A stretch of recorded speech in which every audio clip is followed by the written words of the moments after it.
Boothroyd in Cambridgeshire. The former Labour MP, who was the first Speaker of the House of Commons, died last month at the age of 93. The Prime Minister's called her remarkable and said Parliament stands taller because of her service. The jury in the trial of a man charged with murdering a 9-year-old girl has started its deliberations. Thomas Cashman is accused of opening fire in Olivia Pratt-Corbell's home in Dovecot in Liverpool while he chased a convicted drug dealer in August. The 34-year-old, who's from West Derby in the city, denies all 5 of the counts against him, including wounding the girl's mum. And finally, a woman is suing the National Lottery operator over claims she won £1 million. Joan Parker Grennan thought she had won a 6-figure sum after a ticket displayed that she had won both £10 and £1 million. A High Court judge has heard how a technical issue is to blame. Camelot says it's only liable to pay £10. And your 5-word weather: cloudy with light showers later. That's your Loop News Roundup. More in an hour. Youth Choice Voice with Yaman Mohammed, Stanley Thompson and Alex Short. The future is here and we're not ready. Is reality as we know it now in the hands of machines? Or is it just another silly chunk of metal? We're talking about ChatGPT, Web3 and all the other things that we know nothing about. Just give up. At what point should you pack it all in? When are you too old to do what you want to? On the contrary, is work a privilege that we should all embrace until we die? Liberté, égalité, emergency. France is on fire, and we're taking a look at all the crazy stories of civil unrest in France and around the globe. You're with Alex. You're with Stanley. And you're with Yaman.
What a way to start such an exciting show, isn't it, with Stormzy? But we've got a really interesting topic that I want to begin with you guys, and it is this digital world. It's AI, it's technology. We want to discuss it more.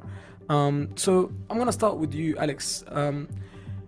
What are your initial thoughts on AI and Web3 and all of this? Yeah, we live in crazy times. It's all moving so fast, which is the really, really crazy thing. You know, it only feels like yesterday it was a strange talking subject, and now it is so prevalent in every facet of our life. It's in the news every day, whether it's Microsoft acquiring ChatGPT. I'm trying to think of the name of the OpenAI parent organization, OpenAI.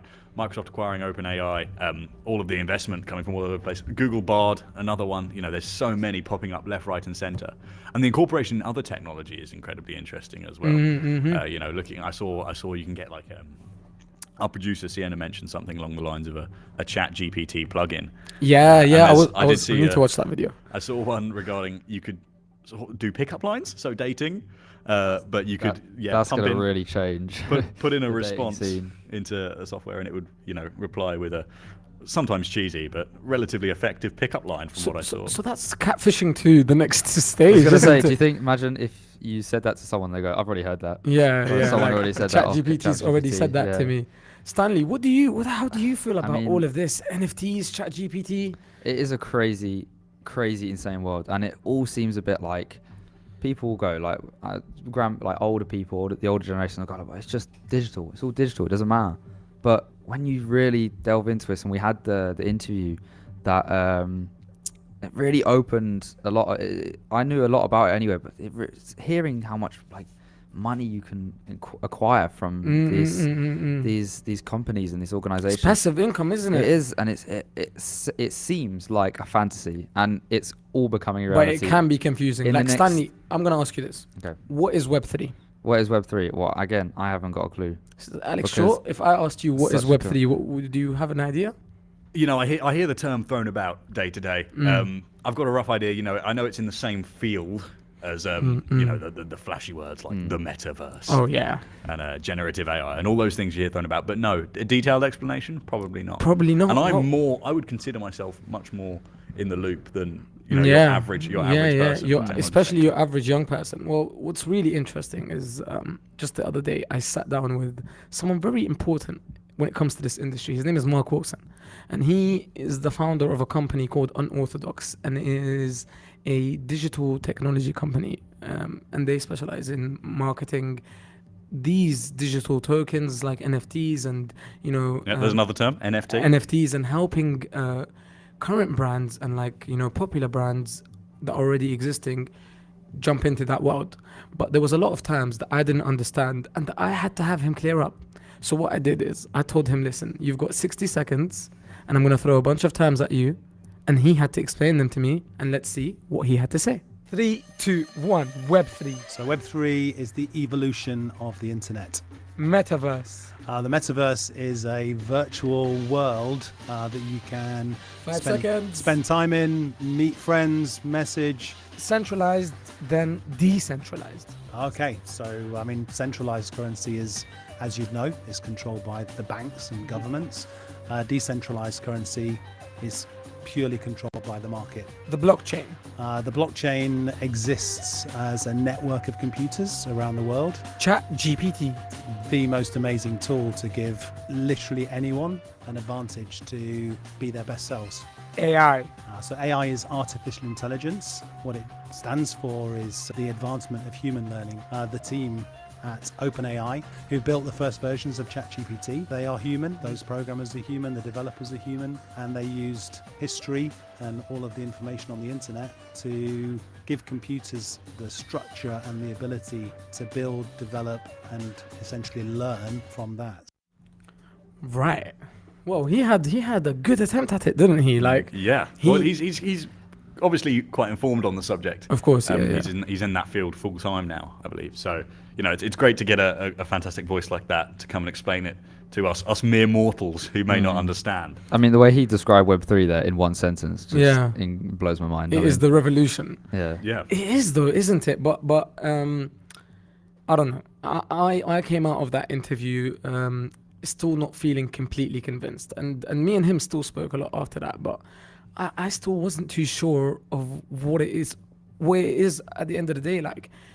Like you guys were saying about all these new plugins, you won't be able to tell if you got a chat up line from a real person or from Yeah. AI. I mean, how should our approach be? How do you think, Stanley?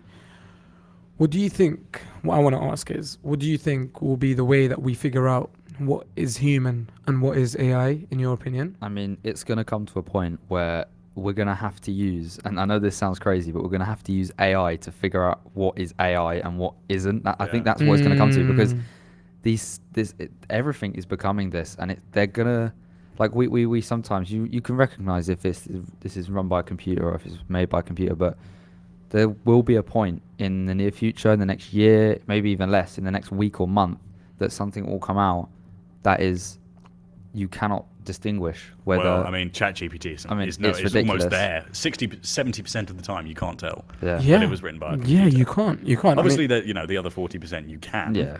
And it can be a bit strange and stilted, but that's not because ChatGPT is wrong. The chances are ChatGPT isn't making any mistakes. It's just hasn't quite developed the incredibly complicated, idea of, the way we speak is so specific, and often we're very wrong in the way we speak. We make mistakes. That is very true. That is very true. It is really hard. I asked Mark Olsen.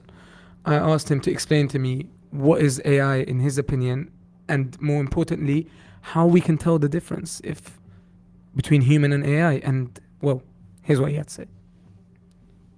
Let me come at it professionally. So to the headline, Cheat GPT, definitely an attention grabber. If you've seen Joe Rogan's big podcast with Elon Musk, they've talked extensively about the responsibility that comes with incredible technology. There have to be rules, again, either centralized or decentralized, about how things should be used. So education is a great example. In my day, you couldn't take a calculator into an exam. Yeah. For my son, for my daughter, it had developed to the point where they could do that. Some exams are open book. We've had many conversations about, what is the point of learning if I can just ask Siri, or if I can just Google the answer. So Cheat GPT is already resolved. Yeah, so like Mark Wilson was saying, and he mentioned something at the end about Cheat GPT, which is really important here. I think. Yeah, I mean, it's been in the news recently about ChatGPT passing the bar exam. Yeah, and, yeah. medical exams, and I mean, that's just ridiculous. I mean, but think about it, right? Think about it. Who would you, if you wanted accurate data, you're trusting that your doctor or your surgeon has done all of the reading, and then. Well, I mean, yeah, my doctor's been to study. Yeah. He studied to become a doctor for like 7-8 yes, years. They have, but you're trusting they've done all the reading and they've made. You're then adjusting for human error. If this stuff has been coded properly or programmed properly by the correct staff, the correct technical But team. surely, if it's, and I might be getting a little too philosophical here, but surely if it's humans that coded it, then there's going to be some error within the code in itself. So can we really trust it at the end of the day? Yes, but making a mistake in code means you can go back and review it and weed it out, and you can patch bugs and everything. Yeah. Whereas making a mistake, not necessarily in surgery, but in your 5-minute NHS appointment with your GP, is much more. It's one mistake and that's it. Whereas you can take all of this reading that someone may do throughout their many years of university and apply it directly to a situation, as opposed to 20 years later. Of course, they have to do updated exams and tests and everything. But 20 years later, when they did all of that reading a very long time ago, they've just been slowly refreshing it. There's a much bigger margin for human error, and I understand. I understand. I mean, it is crazy to think that we would be trusting AI more than we'd be trusting human beings. But I get that. I mean, that could come across. Yeah. But would you rather say, and it's not. I don't want to say it's a more like ChatGPT and all this stuff is a cop-out for doing actual research and having these numbers and stuff. I mean, because we all say that we don't use it, but really, I mean, if someone asked me, I wouldn't want to publicly say that I've used it, but I know that I do. It's like a taboo. It's that old thing where teachers say you can't use Wikipedia, but Wikipedia is a culmination of a whole different collection of different forms of information, different locations for information. But really, that's all a book is.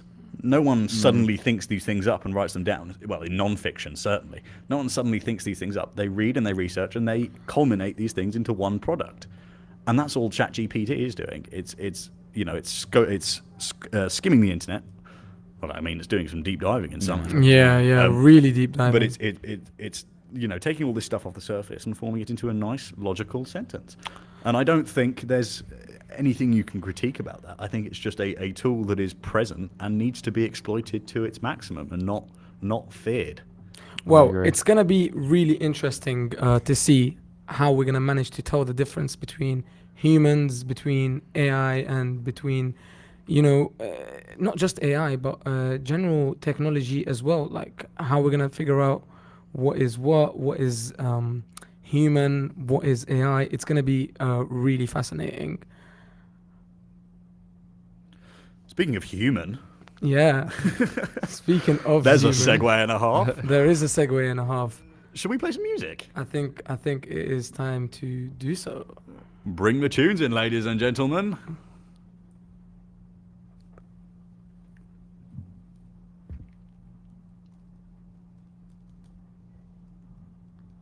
Tippity tapping, typing away.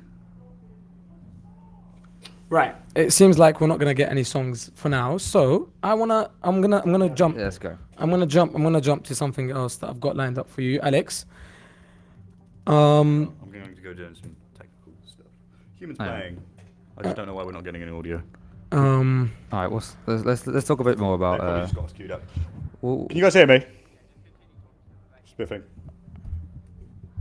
okay, yeah, man. Right. I want to ask you a question now. Go on. I want to ask you, in a couple years, 10 years maybe, you've got a nice job. You're sitting down, you're doing your work, and someone comes along and does your job within a second just by using AI. Would you be either annoyed or would you feel like Well, relieved that's that's very interesting because I was speaking to my friend who's a software engineer right now at Cisco, which is a big, again, engineering network company.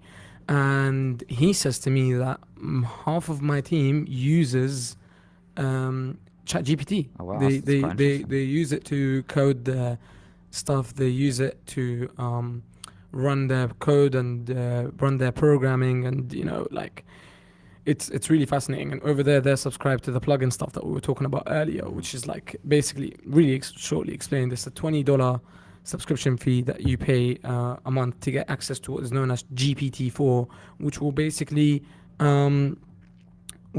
give you more advancements and more technology than the regular free ChatGPT subscription, where you can basically just Yeah. ask it anything. Yeah. And so I was asking him, his name is Jamal. I was asking Jamal, I was like, don't you worry that your job is going to disappear eventually? If you're using it, your boss is just going to figure out a way for him to use it without needing you. And he was like, well, yeah, but at the end of the day, then we can just develop it and use it to learn something else. So I think that is the challenge. It's not if ChatGPT or AI will take our jobs. It's if we can do something to, if we can develop it and use it to help us develop even more. You know what I mean? Yeah, I mean, it's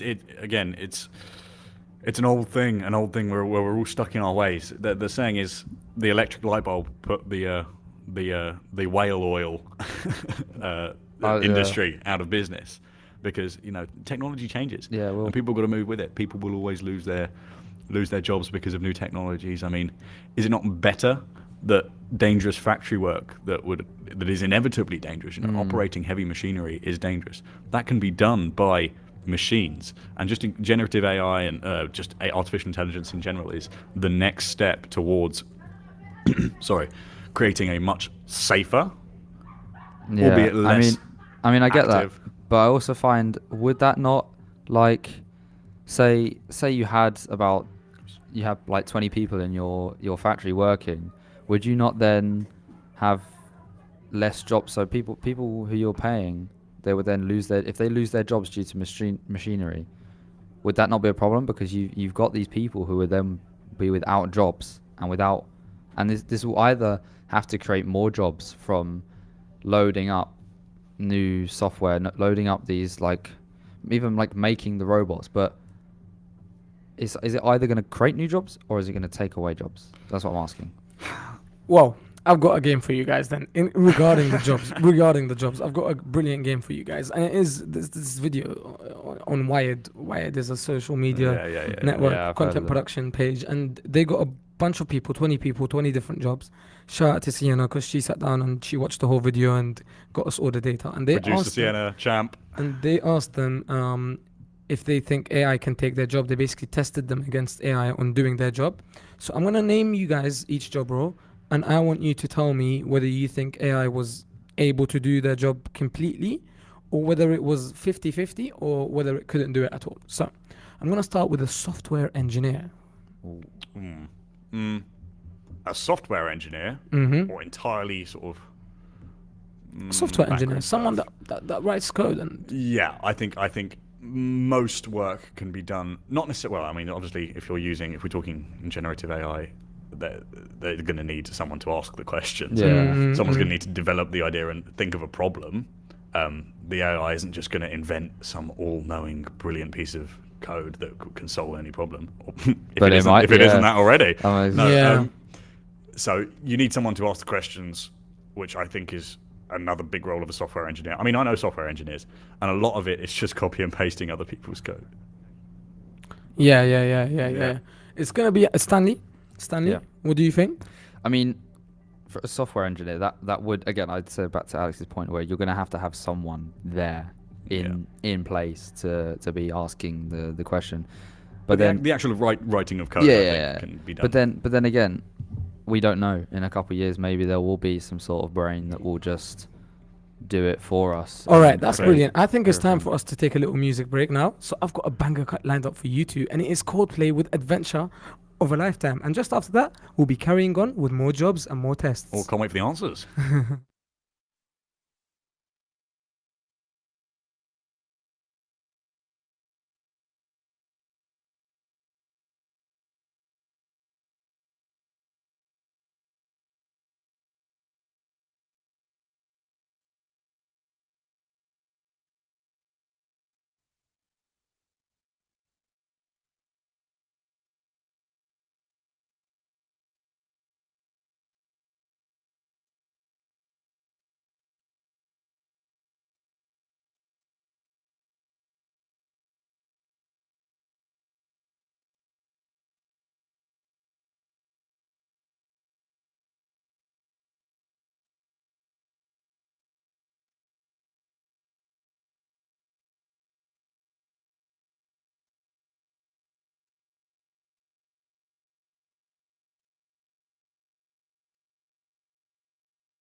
What a banger that was by Coldplay, Adventure of a Lifetime. Now, you guys earlier both said that yes, you do agree that AI can take a software engineer's Yeah, job. I've been itching for the answers. Right, Yeah. software engineer it was, right? And it can. It can. It can take a software engineer's AI job. can generate raw code Yeah. on command and is already On being command? and it No is way. already being developed to input it. So the argument was like a month ago is that if you still need someone to run the code that you've figured out using ChatGPT. Yeah, someone needs to ask the Now questions. ChatGPT can do that for you. So really, all you're doing is maybe typing for 10 or 15 seconds and then Yeah, but you're asking the important question as to who's there to ask the question, Yeah. and you still need a person to do that. Yes, a software engineer might not need to learn how to code, but they still Will need to that be will there. that intake on like a job? If you employ someone, would that will be their sole job? They're gonna have to create like a new source of Yeah. job for them, isn't Yeah. it? Otherwise, it's just gonna get paid for software nothing. manager, head of software development. we'll maybe have to less see, is there people. going to be more jobs or less jobs? We'll find out more, and we're going to go through the rest of these jobs that I've got here. But first up, it's time to take another quick break, and I've got the sports news for you guys.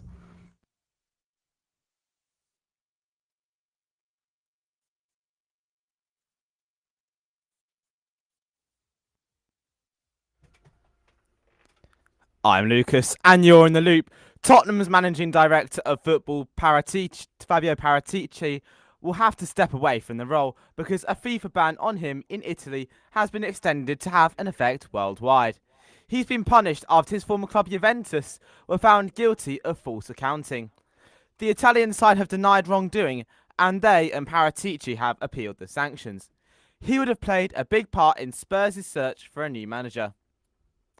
Arsenal boss Mikel Arteta believes the unity between players, staff and supporters has played a key part in their upturn in form. The North London club have put together an unexpected title challenge, with them currently 8 points clear of Manchester City at the top of the Premier League. Arteta tells Sky Sports News he's confident his squad have the character to end the campaign with the trophy. I think it's going to be what do we do every single day. That's when it's going to decide our outcome. We cannot control the outcome of other clubs, and now it has to be about enjoying the last part of the season with a real hunger to do and continue to do what we've done, and if possible, better. Spain captain Rodri criticised Scotland's rubbish approach to football after his team were on the end of a shock 2-0 defeat in their Euro 2024 qualifier. The Man City midfielder accused the hosts of time wasting at Hampden Park. Former Scotland boss Alex McLeish tells Sky Sports News it's sour grapes. Get a grip, guys. It's just eat the humble pie and say the better team won on the night. It's the way football goes, and Scotland won deservedly, and Spain should just, as I said, eat that pie and get on with it. That was your Loop Sports Roundup. More in an hour.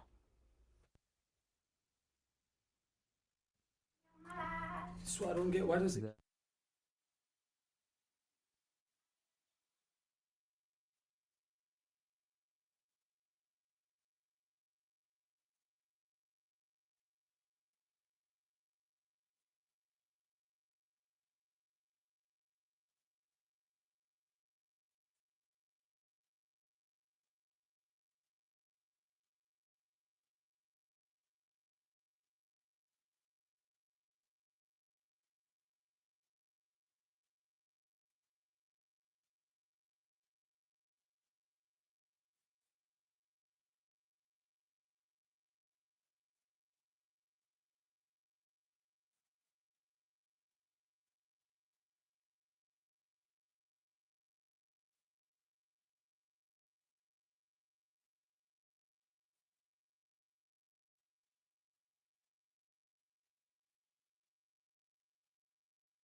That was Mother by Megan Trainor on Youth Choice. I'm Alex.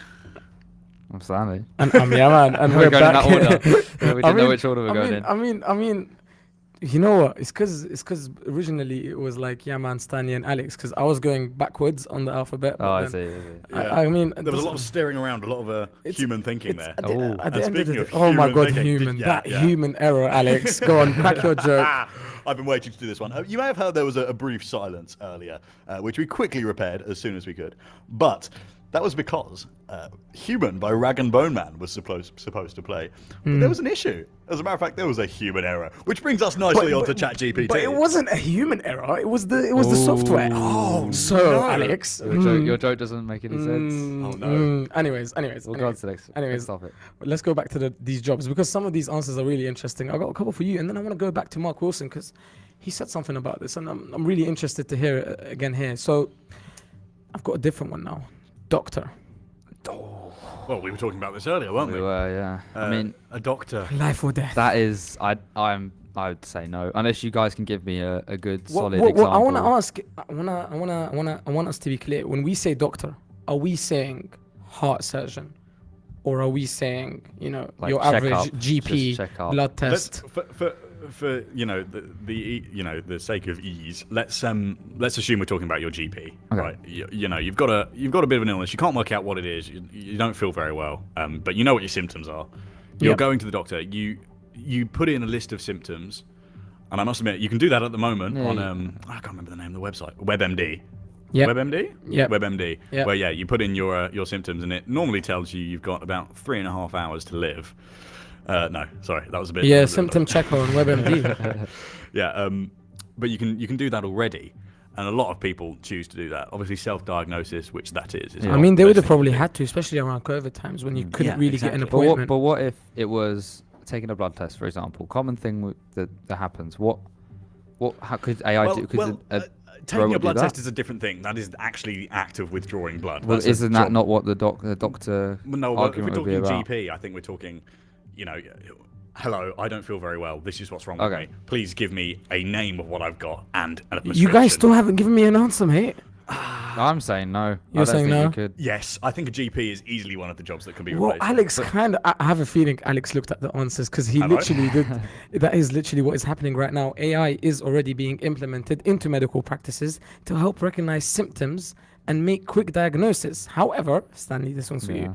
It is doubtful that AI will be able to replicate the work of a heart surgeon in the coming years. Well it's done, fine CNO, motor on that function, one. Isn't it? Well, Yeah. fine motor function. Yeah. That actually reminds me of an article I read the other day, and it was about how AI can predict a tumor up to a year before a qualified medical professional. A Quite year, decent. an extra 365 days to begin cancer treatment is, That's literally life-saving, life-saving. yeah. That is very The interesting. definition of life-saving. I'm gonna stay on the life saving in the life saving zone, but I want to ask you about a different role, and it is therapist, because a therapist can save someone's life as well, just not in the same way that a heart surgeon would. I would call a therapist a mental surgeon. So, do you guys think AI can replace real therapy? It's a tough one, but the thing with therapy and the thing with therapists is their answers are so unique because everyone's got different sort of. Everyone's got a isn't- different brain. there isn't one set. You come into a therapist's office and go, "This is this." They'll give you an answer for that. You explain Yeah. in different details, and there could be, if AI can give you such a unique answer that will help you, then fair enough. But I don't think it could give you the human Yeah. touch Alex, of an answer. On top of Stan's point, I think the real important thing in a lot of these fields is the human touch. Humans have this unique bond where we generally trust other humans. Obviously, that's definitely not the case all the time. But if I was to say a bear is going to be performing your heart surgery, you're probably going to freak out. That bear could be incredibly good. He could be the best heart surgeon to ever do heart surgery. But because he's not human, you're not going to trust him. And I think therapy is arguably the most important career where you need to talk to a person. Because Most problems. all right, I need clear, concise answers from you two. Can AI therapy No. replace real human therapy? No. No.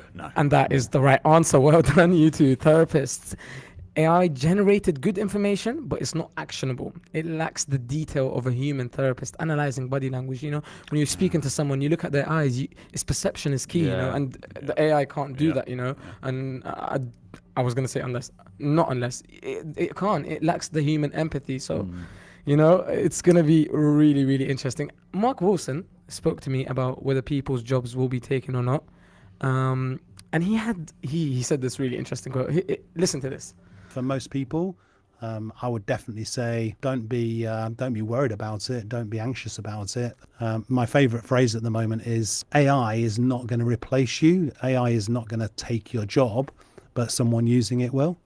And that is what matters. I think that is the key point for us to wrap up on this, is that maybe because this is the youth's voice, we are the youth voice here on Youth Choice, and I think the message that we want to send out to the other youth that are listening is jump on that bandwagon. That's what I want to say. This is going to sound grandiose, but you know, AI is almost like a weapon. It's you coming. want to be Yeah. the one with it on your side. You want to have the toolbox to use it to its maximum. It's only just started capability. now, but there's going to be a wave of loads and loads and loads of companies trying to implement it, and there'll be some different ways. I think it's a game, and you know, speaking of games, every game has a player.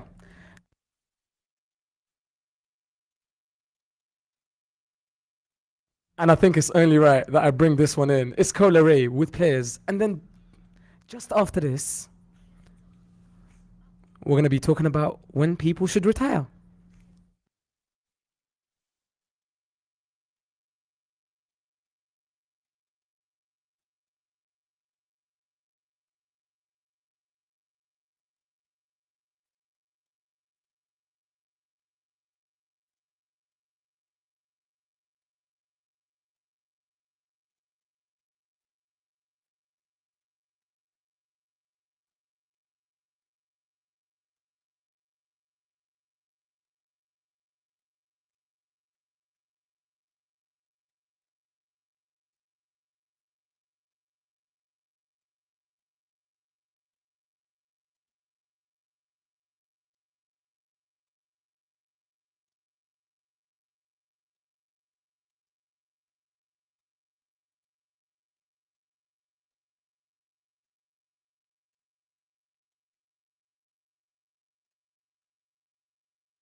Kid Cudi, Day and Night.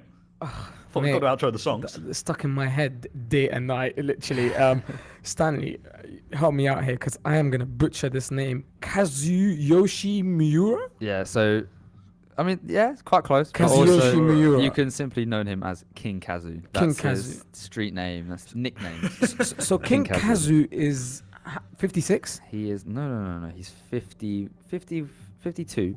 He's not that old, but 52 years old, and he is still Playing football. playing professional football, not just football. In professional. The the J Japanese League, league, No, J no, League. so his club is in the Japanese league, the first tier, but he is now on loan in the Portuguese second tier. Okay. So he's still And- playing and a good, is he decent level football. the oldest professional footballer right He now is the oldest professional footballer in the world. in the world? And it's been this way for a couple years now. I mean, he's in his 50s, and we know some old footballers like Zlatan, coming Yeah. 41, 42, but Gianluigi Buffon. yeah, they come in, these guys are going to play old football, but 52 years old. And it really does beg the question, doesn't it?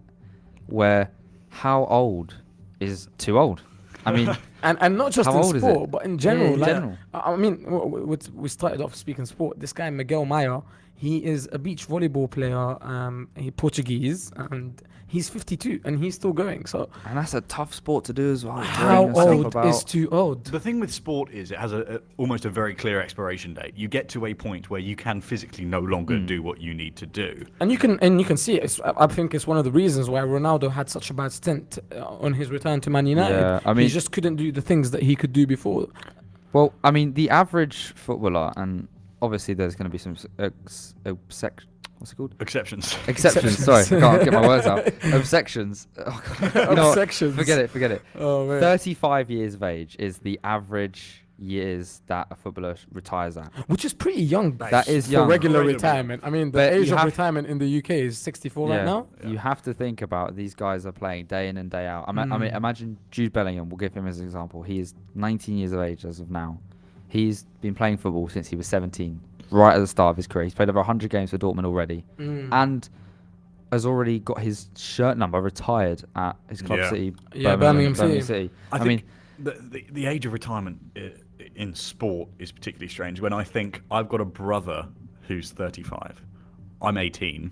In my head, my brother is still incredibly young and then I think, hang on, everyone I think on the England team that springs to mind is younger than my brother. younger than that, yeah. Even Every likes single of person. Jordan Henderson, who's been Yeah. around for ages. Which makes me feel, nervous and incredibly inadequate in so many ways. But then you don't realise this because these guys are in the limelight all this time, and they're always in. Yeah. But anyway, their careers start so early. I mean, with physical activity. My sister's a dancer, and she's got to get in as soon as she can, much like football, because there is a time limit on her job. yeah, 100%. There is a time limit on her job, and we just started speaking about sportsmen and musicians as well. And I'm so excited to get into all of that.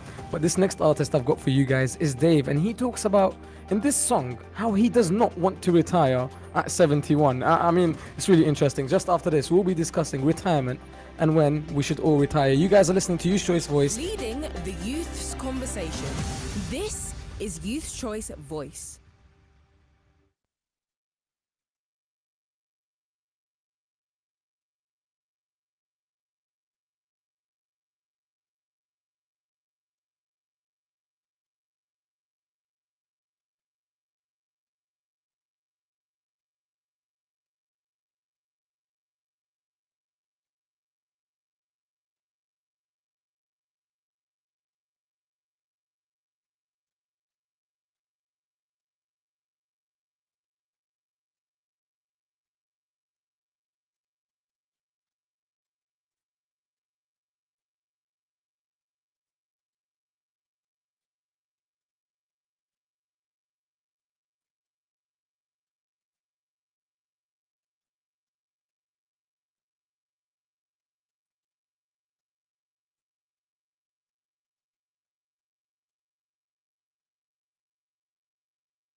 71. Dave does not want to work until then. I mean, I don't blame him either. If I was a millionaire, I would not want to work until the age of 71. I don't know about you guys. Oh, you know what, quickly, if you guys had made all the money you need right now, would you still work?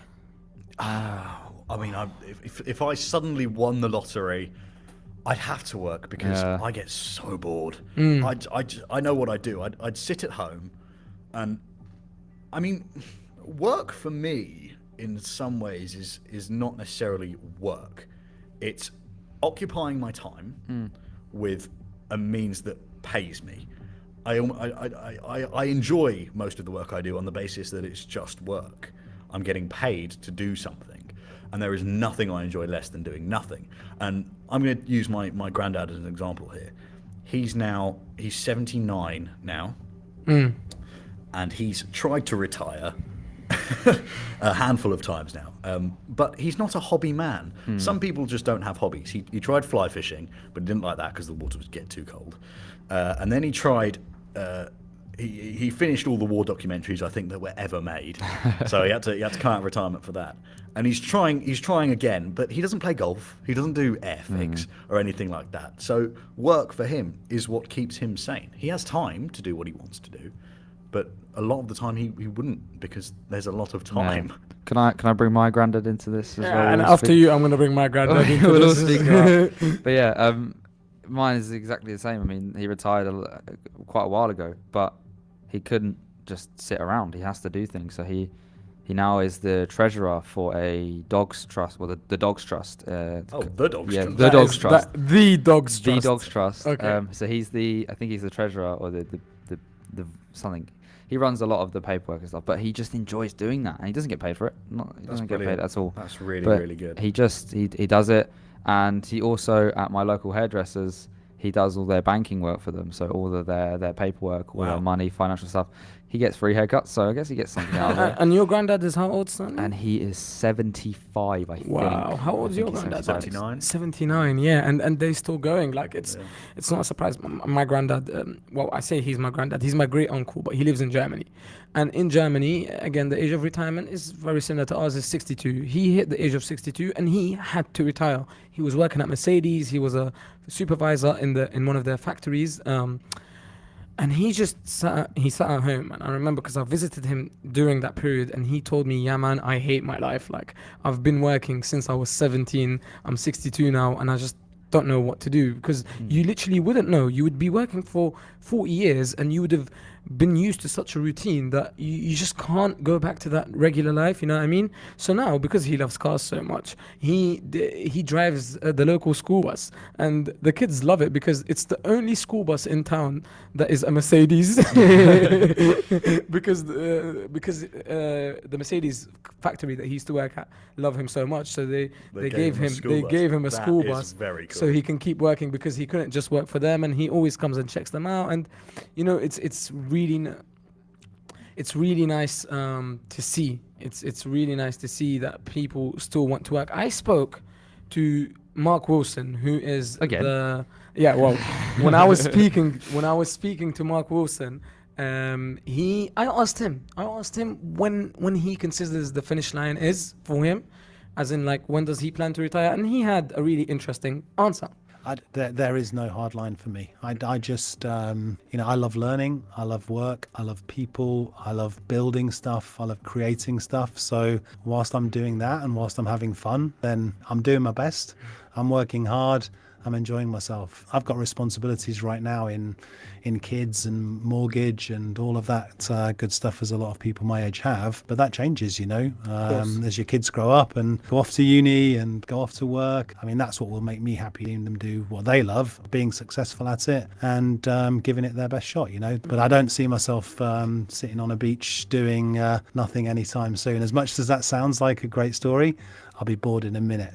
I mean, he literally recites what we said right there. But I mean, I've gone through the internet, scoured, and there's a list of a couple of things that you should know when these are the signs that you should retire. So you've hit the full retirement age, obviously, that would come in. You're debt free, So that's probably quite a big one. Of course, because you wouldn't retire if you're still in Yeah. debt. I mean, I don't think you can. Yeah, you're no longer supporting kids or parents, which is a bit of an iffy one. You have a retirement budget, so I guess that's what Dave is on about when he says he wants to retire at 40. Your portfolio is updated, which, I mean, that's a bit of a... We can talk about When we that talk one a little about bit. portfolio, we're talking about investments, Yeah. ownership of land or houses, etc. Your spouse agrees. Got to get the missus' approval. Yeah, it's got and the bottom line, which I'm guessing is just... Your numbers, mate. Yeah, you've got enough. I think...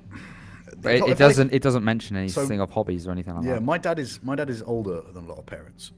He's had kids from a previous marriage, and then he had my sister and I, and he's now 61. And to think my dad should be, in the eyes of some people, retiring next year completely blows my mind. My dad has got 20, hell, maybe not 30. He's probably, I can see my dad working till he's 80. And I think expecting someone to retire at a number you give them is completely unreasonable. Which is exactly what we're going to be talking about next, because the French have lost their minds because the government wants to increase the retirement age. So make sure you stay tuned. Just after the news, we'll be discussing the riots in Paris.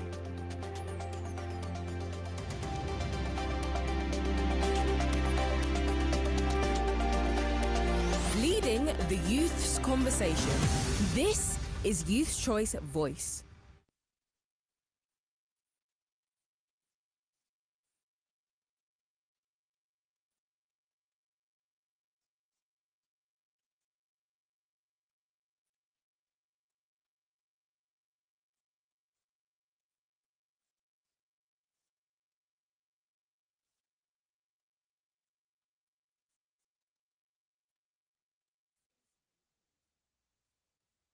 I'm Kayana, and you're in The Loop.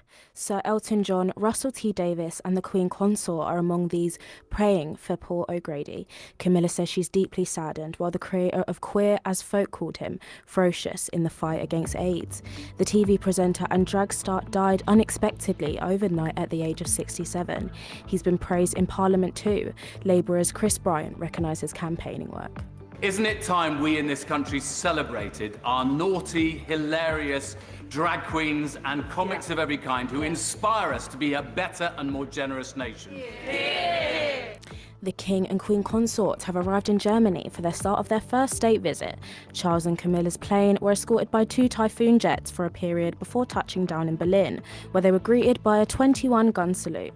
During the 3-day trip, the King will speak at the country's parliament and meet representatives from the Royal Engineers before the couple head to Hamburg. Former military sites are being used to accommodate asylum seekers to reduce hotel bills, currently costing the taxpayer nearly £7 million a day. Ex-bases in Essex and Lincolnshire will be run alongside a separate complex on a private land in East Sussex. There wasn't much to mention and expected to move, but the barges, with the immigration minister only saying he's still looking to see if it's possible. Labour's Yvette Cooper doesn't think that these moves will have any impact on a number of waiting to hear about the applications. More people in asylum accommodation and hotels, and more flim-flam headlines that just don't stack up. Today, it was barges. And it turns out there aren't any. And your 5-word weather: light rain and moderate breeze. That's your Loop News Roundup. More in an hour. From Global Academy, leading the youth's conversation. This is Youth's Choice Voice.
Wow, wow, wow. What a song to come. I mean, love natural. Crystal Fighters there on Use Choice. I mean, if you guys, by the way, we are live on Use Choice GA on Instagram and Use Choice on YouTube. So if you want to see my beautiful face, go check that out. We're just waving at the camera right now, and the people that were watching must have seen Stanley. He was dancing in the studio. I just love that song so much. I mean, it was a FIFA song. It is a big FIFA song. FIFA player myself. And speaking of FIFA sporting goods, we're gonna come on to the more sporting side of retirement. We spoke about retirement and how it's like the older years, but we're going to come on to some more sporting side. And I saw we talked about Alex's granddad being 79, and there is actually a professional golf player who's 79, but golf is more of a... God, who's playing golf at That's 79? 79, I'm saying everyone professionally. is. Professional. Golf, I know. like, golf is an old people's Well, this sport. is- Like this is Donald what it- Trump is 76 and he loves to play golf for a living. I think the youngest person that I know that plays golf is Gareth Bale, and he's in his 30s. I know a lot of the Chelsea boys play golf together. Yeah, but yeah. That's it. I mean, Harry Kane loves golf. No, he does Yeah, love it, yeah. But anyway, it comes on to the point of golf was obviously not a very physically demanding sport, but when you have these other sports, like we mentioned the volleyball. The volleyball guy, Miguel Maya. And football, obviously, with King Kazu, they are very demanding sport. And retirement age can come on a point where a player, if they have an injury or something like that, something comes along, it can shorten their time. But so we're going to speak about that. We're going to speak about what are some of the factors that can hinder a sporting person's I'll retirement immediately age. say injury. Like, Yeah, you know yeah, what I mean? Like, injury, that's obviously. an easy one. Anything else? I think when you're the physical things, your vision might Yeah. start to go as you get older, and in certain games, like say you're playing football, it needs to be fantastic all the time. If you're a Formula One driver, your vision and your sensory ability needs to be at the top of its game 24/7, because you may die if it's not. Maybe not football, but you will die in Formula One if you miss anything for a split second. So your vision needs to be 20/20 for that. Yeah. Other things, motor function. If you're doing something incredibly fiddly like darts, say your hands start, your motor function starts going. Coordination. Yeah, you literally have to hit the target, or Yeah. you lose. This is interesting. So I've just got this up here. Satchel Paige is the oldest person to ever compete in a sport in the world, and it was baseball. And Satchel was 59 years old and 350 days when How playing. old? 59 years 59? old. Is that it? And but it's baseball. You got to remember. That is Like quite. the amount of athletic endurance you got to have. There's a lot of running in baseball. It is. There is a lot Oh, of so running. the swing. So Yeah, swinging, throwing. It's a physical sport. Yeah, Yeah. definitely. Wow, that is impressive. 59 I years mean, I was old. just looking at the oldest, or the longest serving person in one job, which I thought was a crazy thing. There's a man who is, I believe it says here, he's 100 now. He's held the same job for 84 years. Wow. I don't know anyone 84, let alone Wait, someone who's had the same So job. he was 16 when he started. Well, 15 it says here. Yeah, he's 15. 15. I think he's retired now officially. So that's, I'm 18 that and is I've the- already had like 3 different jobs, mate. Like, this is not easy. He works in a textiles factory in Italy. That does seem to be a sort of Yeah. low maintenance textile stuff like that. And he's still got all his fingers, which I thought was quite Wow, that impressive. is very a lot of impressive. sewing machines. Anyway, we're gonna be talking about the French in a bit, and Yeah, that's let's always a talk French. fantastic way to Oh, We I start. are love going to the be French. talking about the French, and we've got a very special guest, Lucas Ross, who was in France when one of the craziest protests broke out, and we're going to be hearing from him live here. We're gonna be talking about all the crazy stuff the French get up to when they're not happy. What does it involve? I heard it involves a certain animal. Pigs? All will be Pigs? revealed. All will be revealed. But first up, it's Macklemore and Ryan Lewis with Can't Hold Us here. You're listening to... Leading the youth's conversation. This is Youth Choice Voice.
Can't Hold Us by Macklemore. Again, the whole studio is buzzing. So not only are we giving you guys a great talk show, but we're also making sure that the music that we're going on break on is just as good. Now, back to the French, and you can't hold them either. I'm just reading right now. Like They are crazy. The Guardian. This is what the Guardian said: democracy is broken. French public divided on pensions and protests. Now, Alex, you've got all the data on this. Can you tell us a little bit? Yeah, so the French government made the decision to raise the national retirement age from 62, which was already considerably lower than the rest of Europe. The average was 65.5, I believe. So they've raised it to what was considered. I wonder what it is in the UK right now. 62. Don't quote me on this. In the UK, it's 66. 66. So yeah, we're sort of sitting in the middle. Compared to the rest of the major countries in Europe and the United States. Probably above average, yeah. Generally, I don't know. Yeah? It's interesting to see how it affects life expectancy, actually. This chart here from the World Population Review. The United States has the same average retirement age as us, but their life expectancy is 78 compared to our 82 years old. Wow. So we're living longer once we retire, which makes you question, A, how stressful it is working in this country, and B, how easy it is to, your health to deteriorate once you retire while you're living in the US. But France was obviously lagging behind, if you can call it that, at 62. At 62. Which is low. And the government decided they were going to raise the average retirement age and the point where you could claim your state pension. Now, the French didn't like this. The French people caused a bit of an uproar. The French do this anyway, don't they? There is a bit of a running thing where the French love a protest. Ever since the revolutions, plural, it's been a thing. They pride themselves on what's the word? Égalité, liberté, égalité, fraternité. Ooh, Yeah. well done. Egalitarianism, freedom, and brotherhood, sort of friendship. Don't quote me on those translations; they're not entirely accurate. But that is their GCSE French. That is their national motto, and that has stuck into their general belief of public life. And raising the age to the average age in Europe. Does it require such? From our point of view, it seems reasonable. Yeah. But I don't know. How do you feel about this? I'm seeing a man leap over fire right now. So there's stuff is going down. There's some incredibly outrageous clips that's what's happening in France. Obviously, the waste removal companies have been on, or organizations have been on strike for a considerably long time. So waste is for a while. Seriously piling up on the streets of Paris, and the smell, from what I've heard, is horrific. But this is obviously one of the few things these guys need to claim a state pension at some point, and moving that further away from them is obviously going to upset them. It is going to upset them, and it's really fascinating. Like the Financial Times have written, is France on the road to a sixth republic? Last time that happened was in 1968 after they left Algeria. Should the constitution be written again? Is that how bad it's gone? Well, I'm going to be really interested to discuss this. But first up, Alex Short has got a list of the wildest things the French have protested about. And one of them, Lucas Ross, is going to be talking to us about the pigs he's seen around the streets of Lyon on Youth Choice Voice. Leading the youth's conversation. This is Youth Choice Voice.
I'm gonna butcher this so bad, but I want to say Allons en danse by Oui. Stromae. What a banger that is. If one thing the French are good at, just as much as they are good at protesting, is making music. I mean, Wow. I mean, some of their songs are up there with some of their food. Like, you know what I mean? I was gonna say it's more probably food is their You staple. can't Yeah. go wrong with a good baguette, can you? And that is the nichest you can go. I mean, Yeah, probably anyway, not. we were talking about the French and their antics, their beliefs. And I want to tell you boys about some incredibly mental things I'm ready for that these. the French have done So- I've been waiting. in the name of liberté, égalité, To reel this fraternité. back in, they are protesting because they want to increase the age of retirement from 62 to 64. So that's 2 years, years. only 2 years, and 64 is still below European average, and yet dumpsters are on fire. People have lost their mind. Well, people are angry. Has there been any casualties? And sure there's been I mean, I'm sure there's been. injuries, yeah. The King Charles was supposed to go there on a visit, and it got cancelled. And Macron came out and said it makes sense. And not only like he is getting Macron, he is getting metaphorically Abuse. slaughtered. I mean, I saw a video. well, I mean, the have you crazy thing seen is the Macron- interview video that he had where he was wearing a watch and then he took it off midway yeah, interview, like and then luxury watch. people realized that that watch could be worth.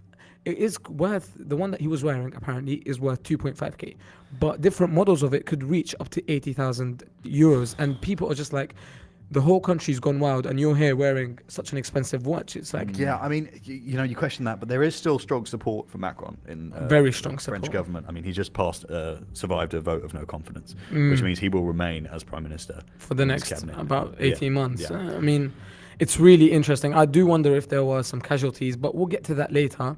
None. CNN producer says there's no casualties. Fantastic. No That's casualties. good. That's good news. Great That is good news. news. It shows that the police aren't being as brutal. And Well, I want to know the backstory for this man jumping over fire. I don't. I mean, surely he doesn't. I think he was just doesn't on make something. it. He just mate. did it for fun. I'm not gonna lie, but Alex, what have you got Yeah, for so us? I want to bring us on to some of the mental things the French have done over the years through their many protests. Now, obviously, you know about the French Revolution. This was the first one of the. Well, there were a series of French revolutions, but the first one, there was a cook. In fact, he wasn't a cook. He was the assistant of a cook who defended the Queen during the French Revolution. Now, brace yourself if you like fried food. Defended the British Queen, No. Sorry, the Queen of France. the Queen of France. The serving Queen of France, during a time of famine and social upheaval, and Where everyone was probably against the Queen. of course everyone was against the Queen. Mm-hmm. And effectively, in his attempt to defend the Queen, he was captured by an angry mob Oh God. and fried in butter. Yeah, deep fried. Wait. They fried his whole body Yeah, whilst he was seemingly. alive. Yeah, well, he was no longer alive. I'm sure very quickly After after the he got in frying there. of butter. But yeah, he was fried in butter, so a very crispy French cook. I mean, Poor guy. imagine going into your local chicken shop and just pulling out like the boss man I gives mean, you chicken wings. I and have it's so just many the French questions. cook. First of all, how would they even fry someone that big? Well, I know they had very large vats of oil. This was it was a normal thing to. I say normal. It was still What normal thing outrageous. to just fry French Fry cooks? people. Yeah, but Oil. they would actually have these large pots where they would boil people alive. It's a rather horrific procedure as a method of torture. dear. But they evidently seem to have infused this large pot with butter, and then dropped a man in it. I guess it's not a good idea then Yeah. to be supportive of the Queen Don't during. defend the Queen when there's a large social- pot of hot butter around. Definitely not. I mean, I'm not surprised that they chose butter and not oil, because after all, it is France and they Oui, love their butter. the beurre, the beurre. Le beurre. Another somewhat incredibly impressive thing the French did during a similar revolution, they actually tore down a building called the Bastille. Not the band, a very large barracks that was then formed into a temporary prison. I do want to make a case though that the band is named after the building. Yes, exactly. You know, I Ah, mean, just for our listeners, we've got to make sure that that's clear. But what happened to that So building? it was converted into a prison, and obviously a prison is a very strong sign of oppression, which the French didn't agree with. So after a hostile takeover from internally and externally, they ripped down the Bastille by hand. Oh my God. Now it's hard to imagine the scale of with this their building. bare hands. Well, I imagine they used tools, but they had no explosives. They had no access to explosives, meaning they had to tear down this building. I mean, I'm sure they wouldn't. They're rebels. With hands and tools, and yeah, they pretty much decimated the whole thing, which was incredibly impressive. And if you ever see a picture of this building, I recommend looking it up when you get a chance. You'll realize how impressive that really is. Wow. I mean, I'm just shocked because like I compare the French and well, for me as an Arab, the closest thing we had to a major revolution was in 2011 when the Arab Spring took place, and you're looking at Tunisia, Egypt, Libya, majority of Arab countries. They decided that it's time that they don't want oppression anymore because they all lived under significant dictatorships, and we see it in movies. The dictator is based on Muammar Gaddafi, who was the dictator of Libya for like 30 years. And I mean, I don't remember them frying people. I don't remember them frying people in butter. We have to keep in mind this was a very, very long time ago. These people weren't, they didn't live in the times we live. They were surrounded by this. The aptly named French razor. I just want to butt in quickly. I've just had a look at the Bastille. That is a full-on castle. It was a fort. That is insane. And they just used hammers, chisels, knocked it straight out. Wow. Yeah, other bricks. I mean, what else did they do, Alex? Well, bring us more into modern times, and which we've got a guest speaking on later. One of our news correspondents, Lucas Ross, will be joining us shortly. In 2014, there was a crisis of falling food prices, which meant farmers in France were affected by the value of their livestock and their crop, and they weren't very happy with this. So one story meant they collected all of their manure. Manure is excrement of animals and other farm waste products, and dumped it on roads.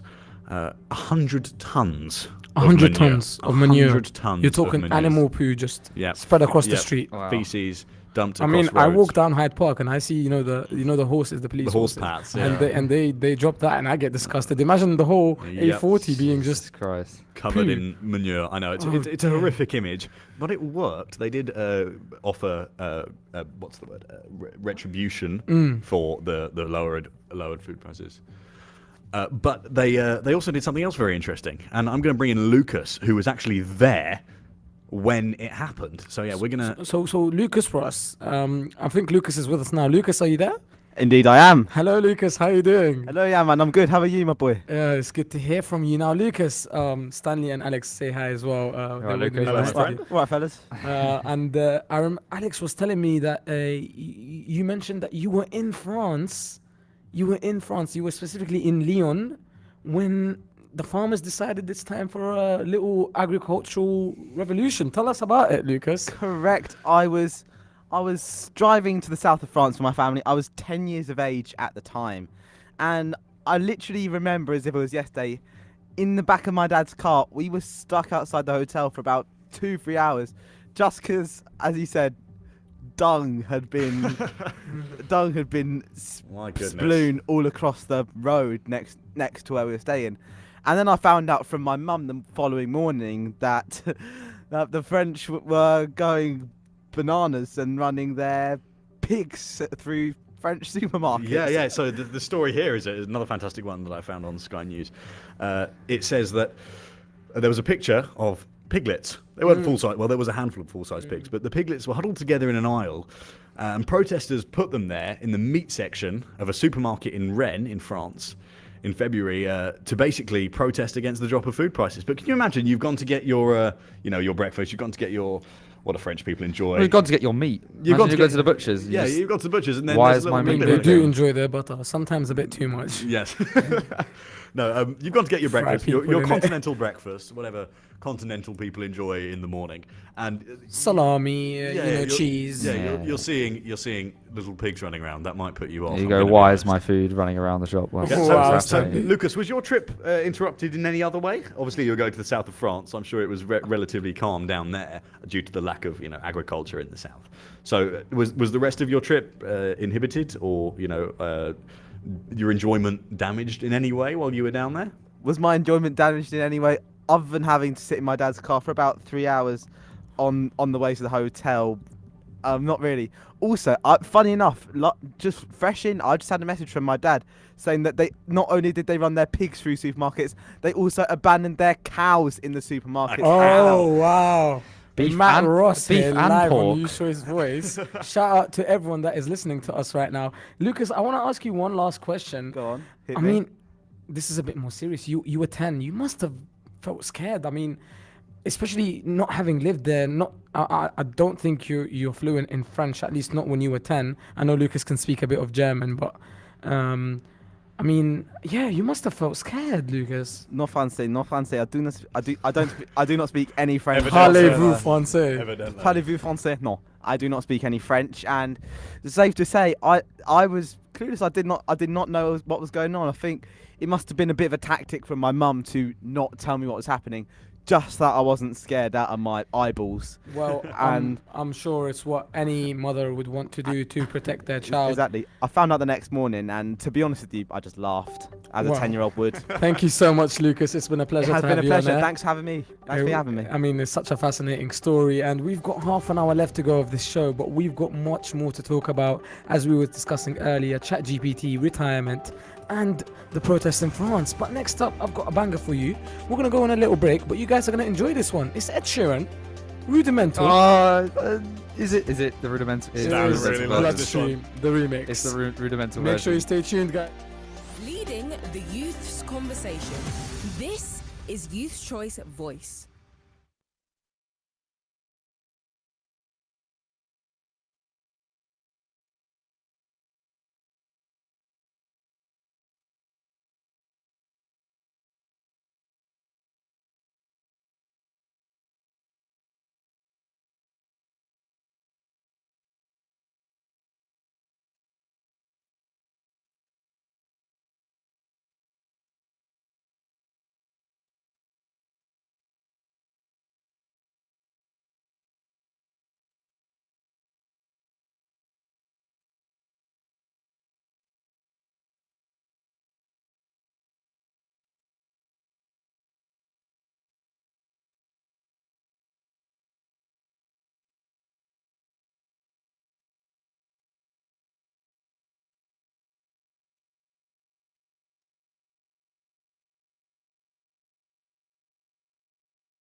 could feel this one in your veins, not just in your bloodstream. Ed Sheeran. I think they're the same thing, wouldn't they? Your bloodstream. I mean, is that the is a process good within one. Your veins. I mean, probably. I don't know what I'm saying, guys. We're But not doctors. Ask ChatGPT.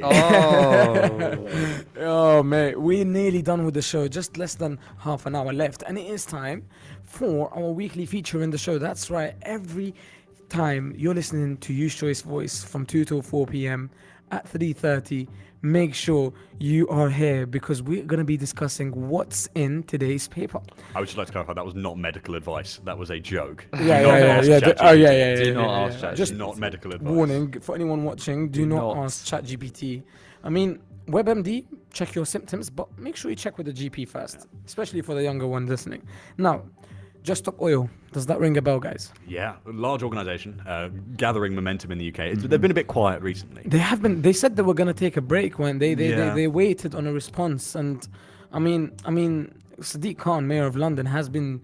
So Just Stop Oil is an organisation that, well, it's what it says on the tin. They want to stop oil. They want to stop the use of oil in all sectors and in all industries because of the damage that it does to the environment and the increased speed of climate change. But I mean, how they've made their name is a very how they've gone unusual. about it. I mean, they've unusual been way. everywhere. They've been on bridges, pitches. Stanley, Yeah, you recall that one? Yeah, there's a man and he took a video outside of Everton's ground, Goodison Park.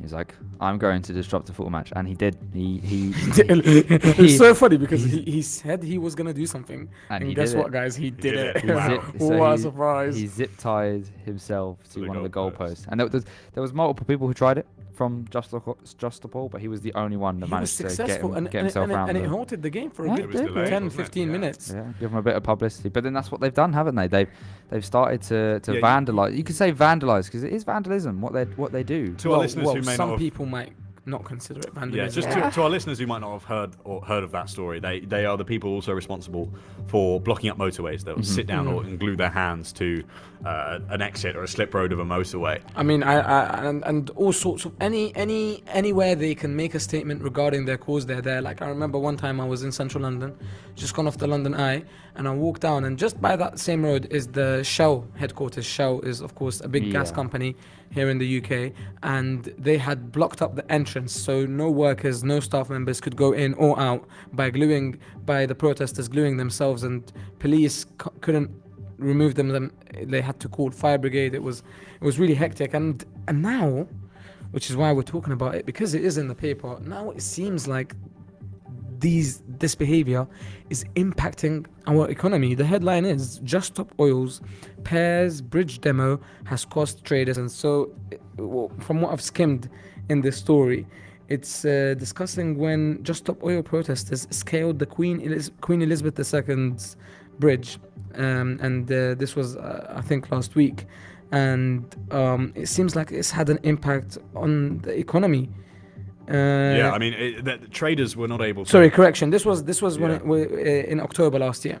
Yeah. This was in October last year, and this story actually became really popular because, I mean, I work part-time at LBC, and one of my colleagues, Charlotte Lynch, who was there on the scene, was reporting on it, and she got arrested by police, and that became a big story anyways, because she's the reporter. She's just reporting the protest, yet the police arrested her instead of them. But anyways, my sister fast forward. was at school in Corringham in Essex, and she was coming up from Kent for some reason. And obviously, the Queen Elizabeth II Bridge is the main route between Kent and Essex, and she couldn't get to school. She was one of the few that couldn't get to school. It says here, school buses were left stranded. Students could not get to school via the bus. My sister was in a car, but she was stuck as well. And trade, it severely affected trade, costing traders thousands of pounds. And it just makes you ask yourself, was it worth it? Are these people being selfish? There are so many people that use that that is bridge. what I want to ask you too now. They are a humanitarian organization. They are, some would call them a charity. They have a cause. They have a rebellious cause, because the approach that they are taking about it seems to be debatable, which is that they want to stop oil, and they want to go the hard way. They don't want to go the soft way. They don't want to lobby MPs. They don't want to speak to people. They want to block your M25. They want to block the street. They want to cost people money. They want to poke the bear where it hurts. Is it selfish? we've always had protests like this. I mean, I live in Buckinghamshire, which is an area that was very much affected by HS2, and the protests there got somewhat insane. We had people living in caves and tunnels. Well, the tunnel borers, when they Yeah. stay in the tunnels near my friend's house, HS2 runs around the back of it, and you can just see them at night just going into these tunnels and blocking up these. And it does routes. cause a problem. I stand on a different side of the field when it comes to HS2, where with Just Stop Oil, I think a lot of their issues are misled. I think their motivations are misled. I think there's an incredibly entertaining video that I found online that surfaced of them gluing themselves to, I think they were gluing themselves or tying themselves to a oil tanker. Yeah. Or what they So believe to be an oil tanker. I've But seen the oil tanker was actually Wasn't it a water? frying oil. No, it was Frying frying oil. oil. Cooking Yeah, oil, yeah. wasn't So it? yeah, it wasn't. They seem to crude have oil. a silly approach to their, Yeah, and I think these people need to be. I understand there is a right to protest, but when you are causing active disruption to innocent civilians' lives, Yeah. I think you need to A, take a look at what you're doing. B, I think the police need to take a look at what they're doing. This is not a peaceful protest, especially in the current, economic situation. Well, If people actually, don't- it is a peaceful protest. Because well- you got to remember, a peaceful protest is one that doesn't physically harm Doesn't- anyone, and they're not. well, Yeah, but when the- it comes to well, the facts of like ambulances and It's- and- Well, A, you know what? there's Let's get the ambulances. definition of what a peaceful protest is, because I want to make. I think the definition of a peaceful protest is irrelevant. I think it is, I think though. by blocking roads and blocking ambulances, I think by preventing people from getting to work, and a lot of people still run, hand-to-mouth businesses where if they don't go to work, there may not be food on the table for them or their children. Well, the M25 was locked off for 17 hours that dark day in October. So These people need to understand that people have to go places and may not have any means beyond actually driving there and using these roads and using these methods of transport. Whereas, these people can obviously.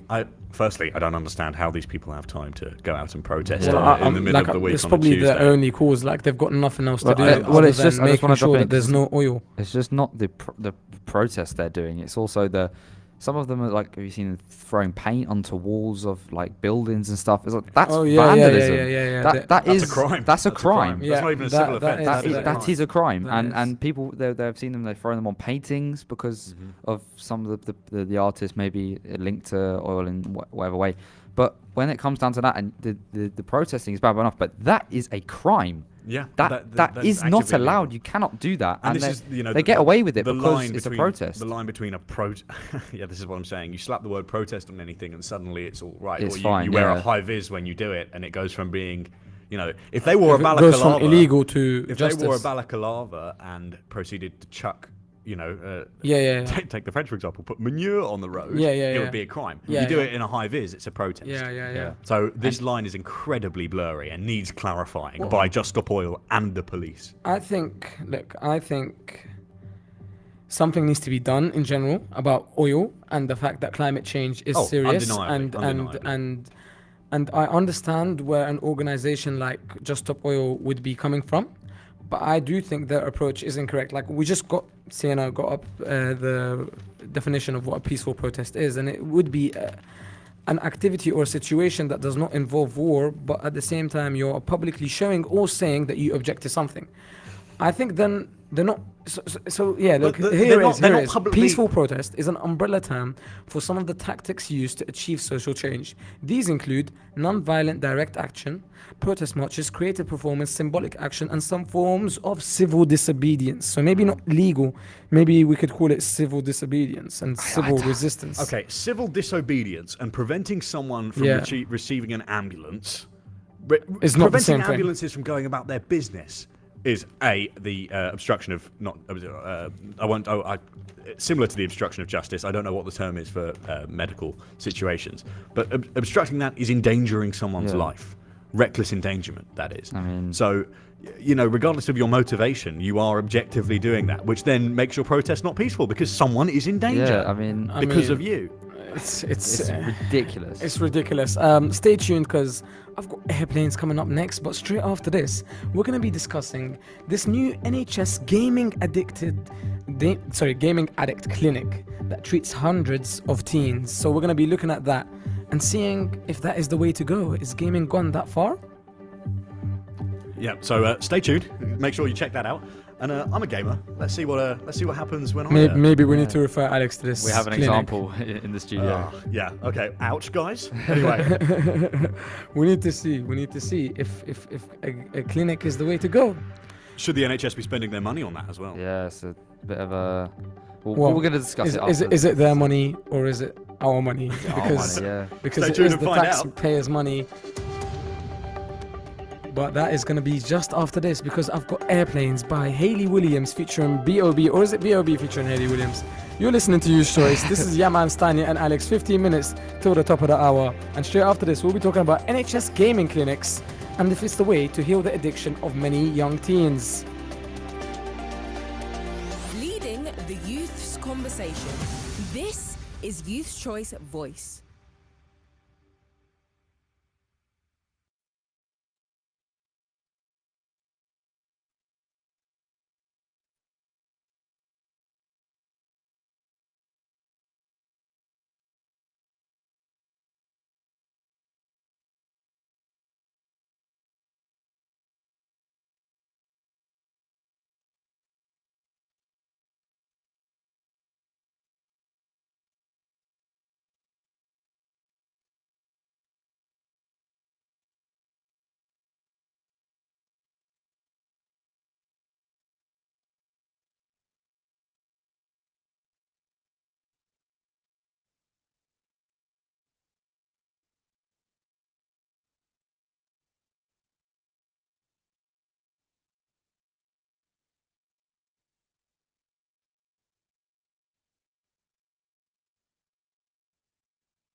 Right. Airplanes by Bob. What a banger. Bob? B.O.B.? B.O.B. How do you pronounce that? B.O.B.? Man, I'm used to saying Bob. I've been listening Let's to this go with tune Bob. since I was 12. Thank And you for that, speaking of Robert. 12-year-olds, NHS have gaming clinics now. And I mean, this is again, we're still on what's in today's paper. And again, every week we're going to be discussing two of the most interesting topics we see in the paper. And this one says, more than 300 people have been treated by the NHS for gaming addictions over the past year, including children who attacked their parents when a console was taken away. It is that bad. I mean, I'm just going to start with a quote here so we can all get on the same page of what it is. So the NHS, there's an NHS National Centre for Gaming Disorders. The founder of that, someone called the Director Professor Henrietta Bowen Jones. Wow, what a name. That is a great name, by the way, just to start off with. But she has said, the gaming disorders can have a significant impact on children and their family to the extent that it can take over and stop them from living their normal daily life.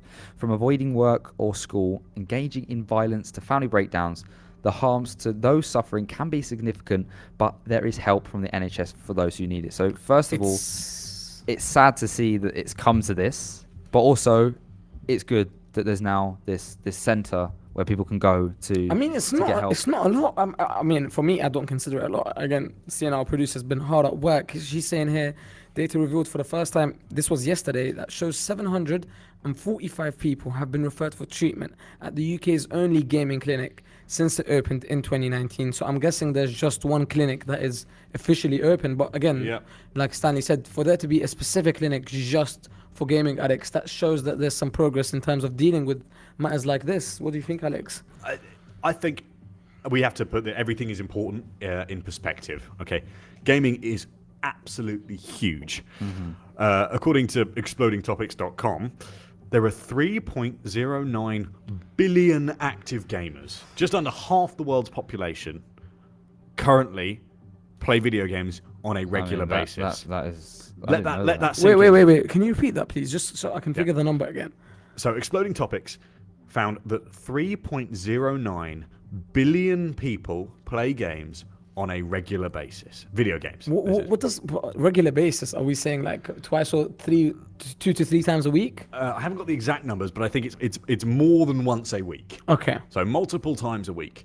I mean, I don't play video games probably multiple times a week anymore. But then again, you have to account for what's considered a video game. Yeah, I mean, are we talking like, Subway Surfers on your phone? Open Angry Birds. Call of Duty, I mean, if you're getting... Stanley's been onto Sons of Forest lately. I don't even know what that is. Yeah, I mean, a gaming disorder is crazy. That's an extent. Where I was going with my point was that 3.9 billion people play video games. And how many people have been referred to the clinic, Cameron? There's only 300. 745 since it first opened in 2019. That's 3.9 billion globally against the 300 something in the UK. But still, that's a huge margin. I imagine, say half the world, for estimating 20 million people play video games on a regular basis. I've got some more facts and figures that we can work with because we're running short on time now. The numbers of gamers treated increased by more than half from 2021 to 2022. While family members of those suffering from a disorder receiving treatment increased 46%. Now, I want to focus on the first part of this fact that it increased by more than half between 2021 and 2022.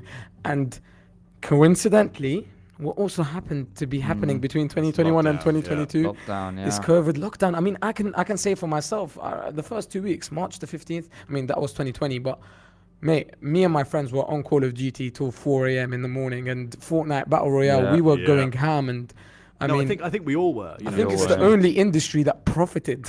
Probably, I mean, along with the hygienics and the masks and the it's. The thing with gaming is it's only going to get bigger. It's only going to get more influential. It's an incredible medium that really deserves the appreciation it gets, and probably deserves more than it gets. But like all things, people go too far, especially young children are very, very prone to things like that, becoming addicted. I remember a horrific story of a girl who wouldn't go to the toilet, who wouldn't get up from her game to go to the toilet. And that was an issue. Prince William made a comment on that. I don't have that to hand, but that is addiction. But then again, these are extreme examples, and I think there's a lot of sensationalism around video game addiction. Same as there's a lot of sensationalism around most new addictions that arise. Oh wow, she ended up getting an infection. Actually, she ended up getting a urinary tract infection because of her addiction to gaming. I mean, it's scary. It is scary. Like, I have my little brother. And my little brother is 12 and he is obsessed with games. Like, we have to try so hard, and it's hard to balance because you want to be nice, you want to take care of him. So on his birthday you'd buy him the new VR headset because that's the latest trend right now. But then he just ends up being more and more addicted. He ends up being more and more games. So Yeah. from the PlayStation to the iPad to the VR, and it's like, I don't think we should need these clinics. I think the approach should be different. I think it should be that we limit the way that it's released and consumed rather than having to treat it. Yeah. Limiting guidance, I think, would be the first place to start. I think talking Prevention to- is better than cure, Yeah, mate. exactly. This is my case on the table. Well, I think with the go on, Go- Alex. Talking in schools, I always think, is the best way to start. Obviously, kids are stubborn and they don't like listening. Yeah. But without sounding like a miserable old man, I think you've just got to bombard them and hopefully make them understand that there's a lot to the world beyond video games. Video games are fantastic, and I encourage you to play video games. Yeah. Same way as I encourage you to go outside and get fresh air. But it's all about doing it in small doses. It's gotta Stanley, come from the Alex parents. Shaw, it's been a great show. Lovely 2 hours. We spoke about ChatGPT. We spoke about all the terms that we didn't even understand. And Mark Wilson tried to explain them to us. We spoke about retirement and what's going on in France. I hope these protests end. Thank you two for being with me on this show. It's been a pleasure. We'll be back after the Easter holidays. You were listening to Youth Choice Voice. After this, I've got I Need a Dollar, and then stay tuned for the Loop News. Thank you, guys.